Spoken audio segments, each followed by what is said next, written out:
Hello दोस्तों, कैसे हो आप सभी। उम्मीद करती हूँ आप सभी अच्छे होंगे। तो आज की कहानी बहुत ही प्यारी और दिल को छू लेने वाली है। आप कहानी को अंत तक देखिए, ये कहानी आपको बहुत ही ज़्यादा पसंद आने वाली है। तो दोस्तों, आज की हमारी कहानी है एक मासूम सी ख्वाहिश। दीपक और प्रिया की छोटी सी प्यारी सी गृहस्थी थी। शादी को 6 साल हो गए थे। मधुर संबंध और प्रगाढ़ हो रहे थे। अनंत 2 साल का हो गया था। अब तक एक और मेहमान बस 4-5 महीनों में आने वाला था। खुशी खुशी जीवन की बगिया महक रही थी। दीपक प्रिया का बहुत ख्याल रखता था। प्रिया ने भी जीवन के हर एक पल में दीपक को हद से ज़्यादा प्यार किया था। शादी के 5 साल बाद भी यूँ लगता कि जैसे अब भी दोनों प्यार में हैं और जल्दी से एक दूसरे के जीवन साथी बनना चाहते हो। रिश्तेदारों और करीबी दोस्तों के अलावा शायद ही कोई समझ पाता था कि दोनों पति पत्नी हैं। हाँ, अनंत के कान भले ही अंदाजा लगा लेते थे, वरना नहीं। यूँ तो दीपक और प्रिया की शादी अरेंज मैरिज की तरह हुई, मगर सच यही था कि दोनों एक दूसरे को शादी से 3 वर्ष पहले से जानते थे और एक दूसरे को पसंद करते थे। दिल में एक दूसरे को जगह दी तो फिर कोई और दिल में ना आया। दुनिया एक दूसरे के दिल में ही बसा ली सदा के लिए। सबके लिए एक नियत वक्त आता है और इन दोनों के जीवन में भी वो नियत खूबसूरत वक्त आया। वो जब माता पिता समाज ने इन्हें पति पत्नी के बंधन में बांध दिया। जीवन आगे बढ़ा और प्यार भी। दीपक और प्रिया के बीच हर तरह की बातें होती। अमूमन पति पत्नी बनने के बाद ज़्यादातर जोड़ों के बीच बहुत सारी बातें ख़त्म हो जाती है, पर इनके बीच सब कुछ पहले जैसा था। हंसी मजाक, ठिठोली, वाद विवाद, एक दूसरे की टांग खिंचाई, एक दूसरे को खास बातों पे सलाह देना लेना, साथ घूमना फिरना, एक ही प्लेट में खाना खाना, एक दूसरे का इंतज़ार करना आदि सब कुछ बहुत प्यारा था। दीपक और प्रिया के बीच ऐसा नहीं कि दीपक और प्रिया के झगड़े ना होते थे, मगर वैसे ही जैसे दोस्त लड़ते झगड़ते, मुंह फुलाते और आखिर में वही होता, चलो छोड़ो ना यार, जाने दो ना, सॉरी बाबा, माफ़ कर दो ना, गलती हो गई। और दोनों एक दूसरे को गले ही लगा लेते। सब कुछ अच्छा चल रहा था, कहीं कोई कमी ना थी। जीवन बगिया प्यार से सरोवर थी। फिर भी न जाने क्यों कभी कभी प्रिया उदास हो जाती, पर अगले ही क्षण अपनी उदासी झटक कर मुस्कुरा देती। दीपक कभी शायद ही उसके उदास पल देख पाता और कभी दिख भी जाता तो प्रिया कहती, कुछ नहीं, यूं ही। आनंद के साथ दोनों के जीवन और निरंतर करियर की प्रगति से दोनों इतनी खुश थे कि कई लोगों के मन में ईर्ष्या पैदा भी हो जाती। हालांकि दीपक और प्रिया के बीच भी कई सारे अंतर थे जो किसी भी युगल में होना स्वाभाविक है, क्योंकि 2 अलग अलग परिवार, परिवेश और अलग शहर के लोग एक हो भी नहीं सकते। परंतु दोनों ने एक दूसरे के साथ बड़ी सहजता से हर तरह का तारतम्य बिठा लिया था। प्रेम चीज़ ही ऐसी है जो खुद का त्याग कर दूसरे को खुश रखने की कला सिखाई देती है। मगर इन सब बातों के बीच एक ऐसी बात थी, एक ऐसी आदत दीपक की जो प्रिया कभी भी दिल से एक्सेप्ट नहीं कर सकी। हालांकि उसने कोशिश बहुत की। उसने कई बार दीपक से कहा भी, बहुत मिन्नतें भी की कि प्लीज़ इस आदत को छोड़ दो। ये हमारी प्यारी गृहस्थी, हमारे रिश्ते, हमारे आघात प्यार के बीच एक दाग है। कहते कहते तो अब 6 साल बीतने को थे। दीपक ने न जाने आदत को खुद त्यागना ना चाहा या उसे हुआ नहीं, ये पता नहीं। जबकि कहते हैं कि दुनिया में ज़िंदगी और मौत के अलावा बाकी सब कुछ संभव है। खैर, वक्त बीतता रहा। प्रिया ने अपने मन को समझा लिया। उसको याद आता कि सभी बड़े बुजुर्ग और बुद्धिजीवी लोगों का कहना है कि इस संसार में ऐसा कोई नहीं जिसको जीवन की संपूर्ण खुशियाँ मिल जाए। महान पार्श्व गायिका लता जी के गीत सुन मन को बहला लेती। हर किसी को मुकम्मल जहां नहीं मिलता, कभी ज़मीन तो कभी आसमां नहीं मिलता। वो सोचती, कोई बात नहीं, दुनिया में तो लोगों को न जाने कितनी गम है। मैं तो संसार की खुशकिस्मत लड़की हूँ। जो रवि जैसा जीवन साथी है मेरा। यही सोच के मन में उठती एक हल्की सी कसक को खुद अपने ही विचारों से रगड़ कर मिटा देती। मधुर पल और मधुर हो गए। नन्हे मेहमान के आगमन में बस 2 महीने की देरी थी। दीपक जल्दी घर आता और प्रिया को बहुत बहुत प्यार देता। अनंत भी खुश था क्योंकि उसको बताया गया कि मम्मी तुम्हारे लिए जल्दी ही एक बहुत ही सुंदर घोड़ा या गुड़िया लेने जाएगी, जो तुम्हारे साथ खेलेगा भी, दौड़ेगा भी और बातें भी करेगा। अनंत को गोद में लिए दीपक प्रिया के साथ बैठे घंटों दुनिया जहान की बातें करता। प्रिया हर वक्त खुश थी, पर कभी कभी अन्यास पूछ बैठती, दीपक तुम सच में अपनी आदत नहीं छोड़ सकते? दीपक उसका हाथ थाम फिर वही बात दोहरा देता जो पिछले 6 साल से कह रहा था, बस 2-4 दिन दे दो मुझे। सच कहता हूँ, इस बार पक्का तुम्हें शिकायत का मौका नहीं दूंगा। प्रिया कसक भरी मुस्कान के साथ सिर हिला देती, ओके प्लीज़ इस बार जरूर। रवि प्यार से प्रिया के माथे को चूम लेता, कभी गालों पर थपकी देकर कहता, इस बार पक्का प्रॉमिस। बात फिर ख़त्म हो जाती। एक शाम अचानक प्रिया का दिल बहुत किया कि आज आइसक्रीम खाने चलते हैं। वैसे भी 2-3 महीने से ही कहीं बाहर नहीं निकली थी। रवि ने कहा मैं घर पे ही ले आता हूँ।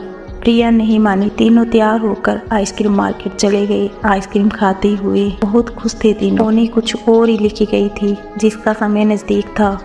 तीनों घर वापस आए। अनंत तो खेल कूद कर निढाल होकर आते ही सो गया। प्रिया के दिल में आज फिर एक सोई हुई ख्वाहिश जागी। उसने दीपक का हाथ पकड़कर अपनी ओर प्यार से खींचते हुए कहा, दीपक सुनो ना एक बात, इधर आओ तो चला। पर दीपक ने पुरानी आदत के अनुसार हाथ छुड़ाते हुए कहा, रुको प्रिया, बस 5 मिनट, मैं अभी आया, बस अभी तुम्हारे ही पास आकर बैठता हूँ। कहकर दीपक बालकनी में चला गया और सिगरेट पीने लगा। अचानक ही प्रिया की तेज चीख सुनकर दीपक दौड़ा। प्रिया वॉशरूम में लहूलुहान पड़ी थी। अब बस उसकी आंखें कुछ कह रही थी, पर उसके मुंह से कोई आवाज़ नहीं निकल रही थी। दीपक के प्राण ही उसने गाड़ी पर बिना देर किए एम्बुलेंस बुलाया और प्रिया को कुछ ही पल में हॉस्पिटल पहुंचाया गया। तत्काल इलाज शुरू हुआ। दीपक तब तक अपने माता पिता और प्रिया के घर वालों को भी खबर कर चुका था। सभी आ गए। सभी प्रिया के लिए चिंतित और दुखी थे। उधर अनंत घर में अकेला था। सिर्फ नौकरों के भरोसे छोटा बच्चा नहीं रह सकता, इसलिए दीपक की मां को घर जाना पड़ा। इधर डॉक्टर्स प्रिया की कंडीशन को अब भी खतरे में बता रहे थे। बच्चा पेट में ही ख़त्म हो गया था। डॉक्टर ने ऑपरेशन कर दिया था।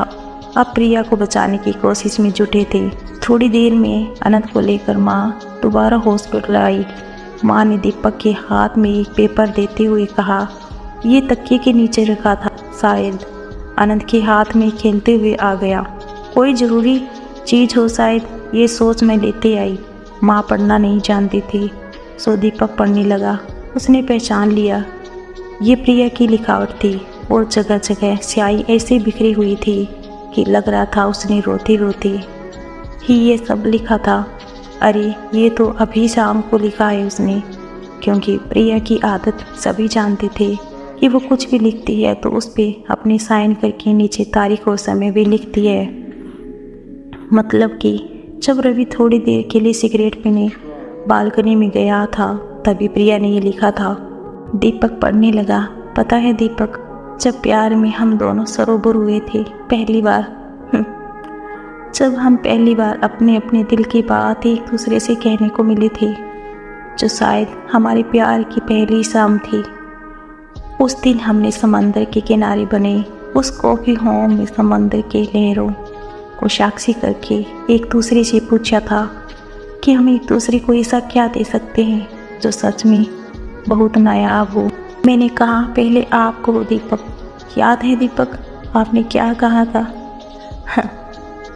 आपको तो शायद याद ही नहीं है, लेकिन मैं एक पल भी नहीं भूली। आप ही ने कहा था दीपक कि मैं तुम्हारी सांसों से अपनी सांसों को जोड़ना चाहता हूँ। बोलो दोगी मुझे ये तोहफा? मैंने आपकी आंखों में प्यार की सच्चाई देखी थी। उस एक पल में मैंने आपके साथ अपना पूरा जीवन देख लिया था। ऐसा तोहफा आप मांगोगे ये कल्पना तो नहीं की थी, लेकिन आपकी इस ख्वाहिश ने मुझे भी ये ख्वाहिश दे दी कि मैं आपकी ये इच्छा ज़रूर पूरी कर दूँ। दिल में तो आया था हाँ, अभी ही पूरी कर दूँ, पर मैं शादी के बाद आपकी इच्छा ज़रूर पूरी करूँगी, मैंने सोच लिया था। लेकिन साथ ही ये भी था कि मुझे आपकी सिगरेट बर्दाश्त नहीं थी। मैंने अपने घर परिवार में कभी ये सब देखा सहा नहीं था। मुझे इसके धुएं से, इसकी अजीब सी स्मेल से हद से ज़्यादा नफ़रत थी। मेरा दम घुटने को आता है इससे, लेकिन फिर भी मैंने नज़रें नीचे करके कहा कि सही वक्त आने पर आपको ये तोहफ़ा ज़रूर दूंगी। आपकी आंखें खुशी से चमक उठी थी। मुझे बहुत अच्छा लगा था दीपक। फिर आपने मुझसे पूछा कि तुम्हें मुझसे क्या चाहिए, याद है दीपक? मैंने एक ही चीज़ मांगी थी, दीपक आप ये सिगरेट पीना छोड़ दो, इसके अलावा मुझे सारी ज़िंदगी कुछ और नहीं चाहिए। आपने कहा बस एक सप्ताह बाद तुम मुझे सिगरेट पीते नहीं देखोगी। मैं कितनी खुश हुई थी आप इसका अंदाज़ा नहीं लगा सकते। लेकिन आपने पलटकर ये नहीं पूछा कि मुझे यही तोहफा नायाब क्यों लगा। मैंने बताया भी नहीं। जानती हो दीपक, क्यों यही मांगा था मैंने? ताकि मैं आपकी ख्वाहिश पूरी कर सकूं। हाँ दीपक, आपकी सांसों से अपनी सांसों को छोड़ने की ख्वाहिश मेरे मन में भी जग चुकी थी, पर आपकी सिगरेट ने मुझे ये कभी करने ना दिया। मुझे आपसे बहुत प्यार मिला है दीपक, बहुत सम्मान मिला है। सच है कि आपको जीवन साथी पाकर मैं इस जहान में खुद को सबसे ज़्यादा खुश नसीब पाती हूँ। हमारे प्यार के अनगिनत पल हैं दीपक। हमारी एक दूसरे से नज़दीक या तो शरीर और आत्मा की तरह है दीपक, पर बेहद अजीब है ना। हाँ, इतने करीब होकर भी वो पल नहीं आया कि मेरा वादा और मेरी एक छोटी सी ख्वाहिश पूरी हो सके। शादी के 6 सालों में आपने मेरे लिए बहुत कुछ किया है, पर अफसोस मेरी एक छोटी सी ये ख्वाहिश आज भी अधूरी है। कितनी बार मैंने चाहा, मगर हर बार जब भी आपकी सांसों के हम कदम बनना चाहा, हर बार वही सिगरेट की अजीब सी गंध ने मुझे मुँह फेर लेने पर मजबूर किया। लेकिन आपने कभी समझने की कोशिश नहीं की। क्या कोई यकीन कर सकता है दीपक कि पति पत्नी होकर, एक बच्चे के माता पिता होकर भी हम एक दूसरे की होठों के स्पर्श को नहीं जानते? लोग हंसेंगे कि ये क्या बकवास है। भला ये 6 साल के दाम्पत्य जीवन में ऐसा पल ना आया हो? मैं कैसे कहूँ कि ये हमारे अटूट बंधन गहरे प्रेम के बीच ये एक दाग की तरह है। मगर सच है, आप नहीं समझोगे दीपक, लेकिन मैं अब समझ गई हूँ। आप मुझे भी शायद छोड़ सकते हो, लेकिन सिगरेट को नहीं, कभी नहीं। मैं फिर आज इसीलिए लिख रही हूँ दीपक, क्योंकि आज हद से ज़्यादा दिल मचल गया था और लगा था कि आपने आज तो बहुत देर से सिगरेट नहीं पी है।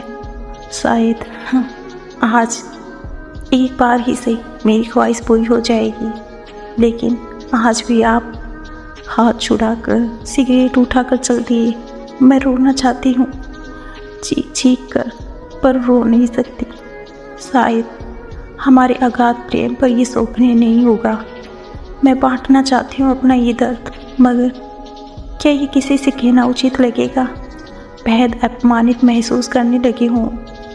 आपकी सिगरेट के सामने अपने आप को कोई तरीका नहीं है मेरे पास अपने इस अधूरी ख्वाहिश का दर्द बांटने के लिए, सिवाय इसके कि पन्ने पे उतार के दिल हल्का कर लूँ। जबकि जानती हूँ पहले की तरह ही कुछ देर बाद इसको बिफाड़ कर फेंक दूँगी, पर कोई बात नहीं, दिल तो हल्का हो जाता है। I love you Deepak, love you always. पढ़ते पढ़ते दीपक बेहिसाब आंसुओं में डूब गया। उसे आज एहसास हुआ कि उसकी सिगरेट की लत के कारण क्या से क्या हो गया। उसके मन में सारे घटनाक्रम प्रत्यक्ष हो उठे। दीपक की सिगरेट लेकर चले जाने के कारण प्रिया को आज बहुत ज़्यादा बुरा लगा। उसकी आंखों से आंसू छलक आए। उसने पेपर पेन उठाया और अपने मन की सारी बातें उस कागज़ पे उड़ेल कर अपने मन को हल्का किया। जब जब तक दीपक सिगरेट ख़त्म करके कमरे में वापस आने वाला था, प्रिया का चेहरा आंसू से भीग गया था। वो उठकर मुँह हाथ धोने चली गई।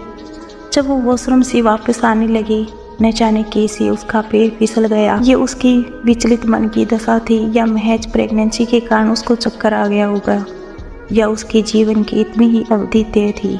ये तो परमात्मा को ही पता था, या फिर खुद प्रिया को। दीपक पागलों की तरह डॉक्टरों से कह रहा था, मेरी प्रिया को बचा लो, मेरा सब कुछ ले लो, मेरी जान भी उसको दे दो, मगर बचा दो उसको। लेकिन ये नहीं हो सका। 8 घंटों के अथक प्रयास के बाद डॉक्टर ने आकर कहा, हमने बहुत कोशिश की, लेकिन हम हार गए। प्रिया के पास अब ज़्यादा समय नहीं, उससे मिलने आप लोग। दीपक बदहवास प्रिया के पास पहुंचा। प्रिया की आंखें शून्यता से भरी थी। दीपक ने उसका हाथ थामा और पागलों की तरह कहने लगा, प्रिया, मुझे छोड़ के मत जाओ, मत जाओ प्रिया, मैं तुम्हारी हर बात मान लूँगा। आज से, अभी से, अब नहीं टालूँगा एक सेकंड भी। बस मत जाओ, मत जाओ मुझे छोड़कर। प्रिया की आंखें दीपक के चेहरे पे टिक गई। वो बहुत मुश्किल से जरा सा मुस्कुराई और अपने होठों पे एक मासूम सी ख्वाहिश सजाई, हमेशा के लिए खामोश हो गई। तो दोस्तों, आपको यह कहानी कैसी लगी? आप हमें कमेंट्स करके ज़रूर बताएं।